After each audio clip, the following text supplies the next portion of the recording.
There's a very long history of the 3D platformer genre. It's been around for years and years. And when it comes to my favorite genre of game, 3D platformers are definitely up there. And the history of the genre has had its ups and downs. You have the fantastic Mario, Banjo-Kazooie, and then you have just straight up awful Bubsy 3D. A platform game be without platforms. I wonder if there's any extra lives up there. Gex the Gecko. So this is Never Never Land. You'd never guess it from the outside. Jinx. There are so many examples of bad games in the genre, but at the same time there's so many examples of good. But in the past years, the 3D platformer has pretty much died. All you have left is the mainstay, which is pretty much just Mario. Every once in a while a developer will attempt at this genre. Just look at Yooka-Laylee. Personally, in my opinion, that game failed. It's hard to make a breakthrough in the genre, because there's one person that will always be on top of the throne, and that is obviously Mario. And in my opinion, there are 3 things that make for a great 3D platformer. And there's only been one 3D platformer in the past couple of years that interested me, and it checked off all of my points.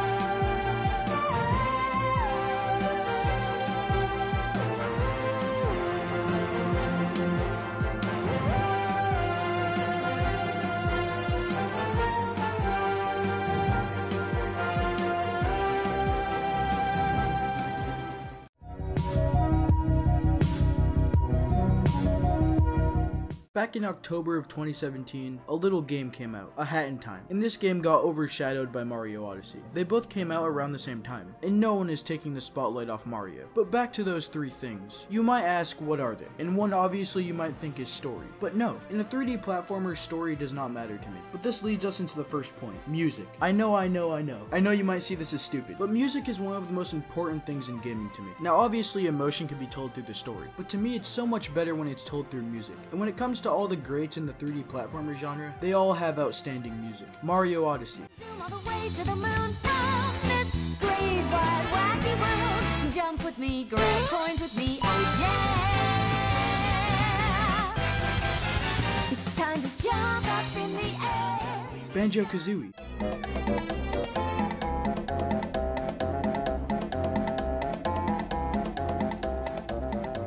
Ratchet and Clank.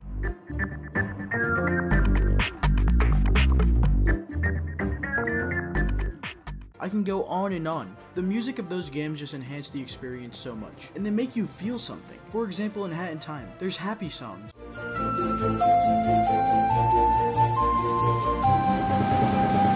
There's sad songs.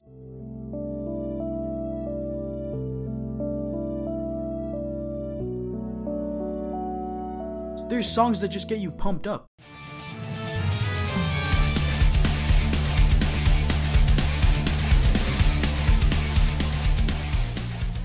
There's everything, and the way the music is used is most important. You don't want to misplace music, but in Hat in Time I can say it's done perfectly. Whenever you hear a song in the background, it feels fitting, and it sets the tone of that area, that boss fight, whatever it may be. For example, in the Subcon Forests, there will be this moody track in the background, and it will put you on edge.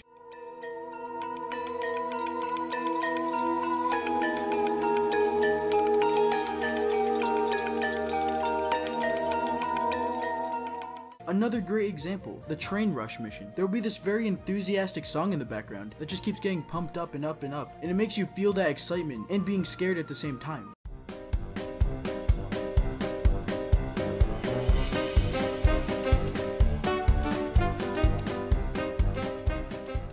And there are so many examples riddled throughout the game, but my personal favorite example is when you're in Queen Vanessa's mansion. The song that plays in the background is so thrilling. It sent tingles down my spine, and it fits the mood and setting of that area so much.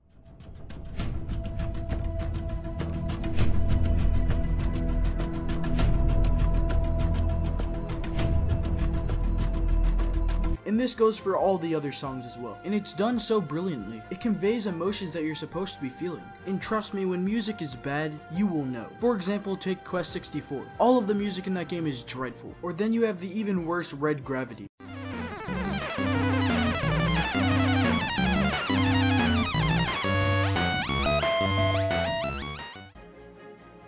And when it comes to songs like that, you just don't even want to hear it. So it's such a pleasure when songs are done right in games. And A Hat in Time is one of the best.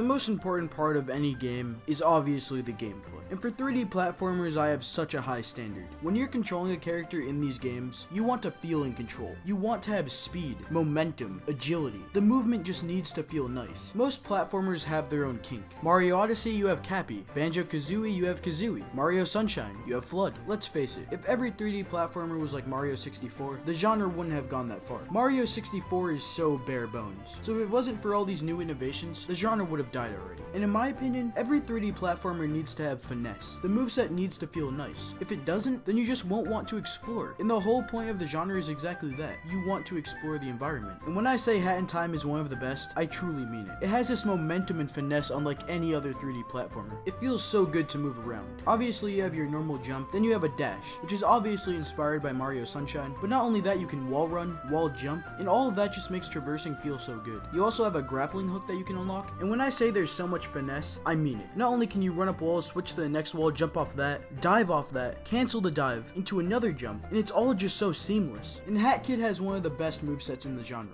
Look what made Mario 64 and Banjo-Kazooie so good. The games offered you so many options to traverse the world. In Hat in Time, not only do you have moves that just help you get around, but you have more technical stuff for helping you solve puzzles. And that is within all the hats. There are so many hats in the game. Every hat in the game has a different ability. For example, you have the sprint hat. Pretty self-explanatory, but the best thing about it, you can even upgrade it to get a little scooter. It's fucking amazing. You have the brewer hat for throwing explosives. It's mainly used just to open up shortcuts, or just to get some extra credits. And then you have the dweller mask, which just reveals secrets around the world. And you will not be using just one hat. You will need all the hats throughout the game. But there's even more to it. You have badges, which you can purchase from different glitch shopkeepers. And the best thing to compare them to are just attachments. And you can mix and match them to fit your playstyle. And you can switch hats right on the fly. It's just so seamless. If you need the ice hat, just pull out the ice hat. And you can also upgrade the hats, but it just gives it different looks. It doesn't actually affect the gameplay. A Hat in Time has a wide variety of different mission types. And in every level, you'll be collecting timepieces, which are the equivalent of a star and a jiggy. And there are a total of 40 timepieces within the 10 chapters. But overall, the gameplay is fantastic.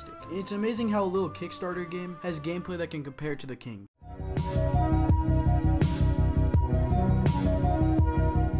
Now for me, this is the most important point. The worlds and the characters within them. Most 3D platformers have this special charm to them. For example, Mario 64. You have Mario's little blocky body and head. And that's the charm I'm talking about. But when you have something like Knack, there is no charm there. You feel nothing by looking at it. Oh, did someone say Knack?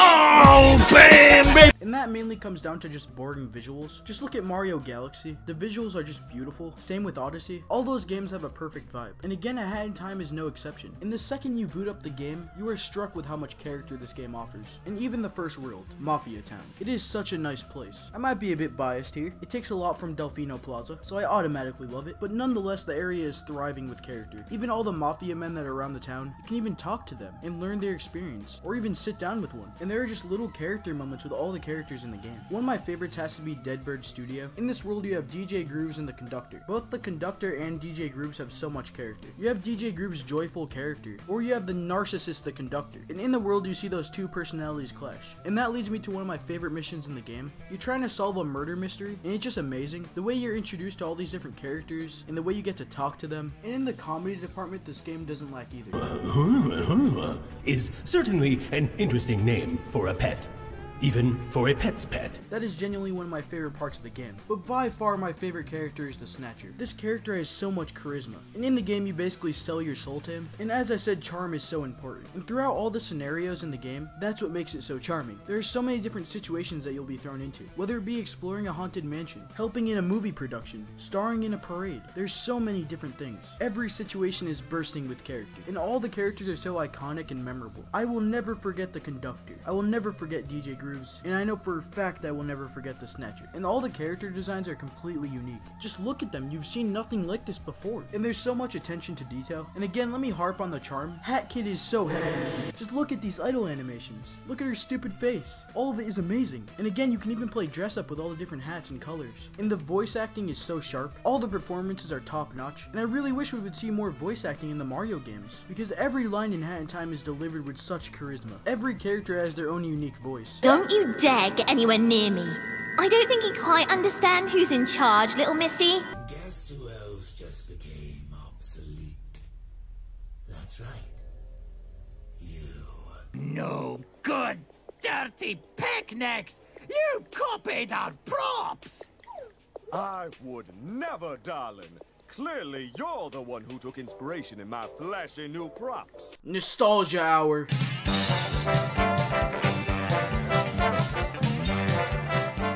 This game just tugged at my heartstrings. Every moment when I was playing, I felt like a kid again. It gave me that joy I felt when I explored Delfino Island for the first time. And it's that pure joy. Sadly, most games that come out nowadays don't give me that same feeling. And the pure joy that comes with collecting the timepieces. Every time you hear that jingle, it gives me that feeling of Banjo-Kazooie.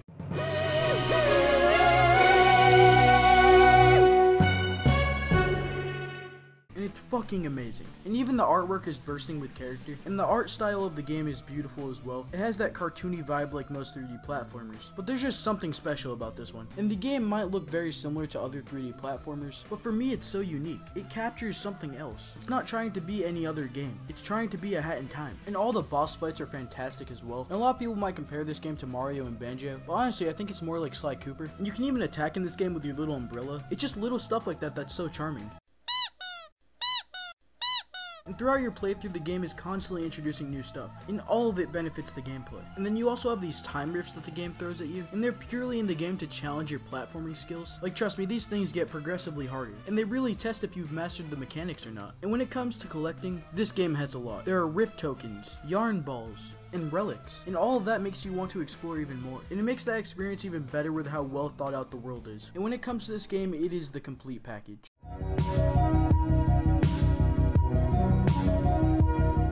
Gears for Breakfast did a fantastic job on this game, and there's always great concern when it comes to Kickstarter games. Will they be fantastic, or will they be fucking terrible? And I'm glad to say this game went above and beyond. I had a smile on my face throughout my entire time playing. This game will always be up there with the greats for me, and the fact that it just made me relive my childhood is fantastic. And the way it takes all these elements from other 3D platformers and just makes them their own, and just mixes them up all together for a perfect platformer. You have everything you would want in one, but no game is completely perfect. There are issues, but for me all of them were very minor, just some bugs, and that's about it. And very recently DLC came out for A Hat in Time. Sadly I have not played it yet, but from what I've seen it's also fantastic and offers a whole new experience from the base game. And there's also a Switch version on the way, and if I would have known about this game, I 100% would have pledged my money to the Kickstarter. It's not all the time you get a great Kickstarter, so again, if you haven't played this game, then go out of your way to do so. It's a very cheap game, and it offers just as much content as other 3D platformers out there. Now, did this game surpass Mario Odyssey for me? I'm afraid not, but damn did it come close. But when I see a platformer that has love, passion, and care put behind it, I can't turn it down. So as you guys know, I did do a video about this game way back. It was actually my first ever review, and it was fucking terrible. This video is just to eradicate it, and just to go into more detail, and I do want to do this more as well. So tell me if you guys enjoyed this video, and any criticism is much needed. Oh yeah, and one more thing, with the background footage, the quality will change a lot, because recently I did get a new capture card, and some of the footage I recorded for this video was recorded before I got my new capture card. So if you notice a slight change, then that's why. And most of the footage from the other games I talked about is not mine. All the links to that footage will be down below. But anyway, hopefully you guys enjoyed the video, and I made a Discord server, link in the description. Follow my Twitter. I really did work hard on this video, so any likes or comments are much appreciated, and don't forget to subscribe.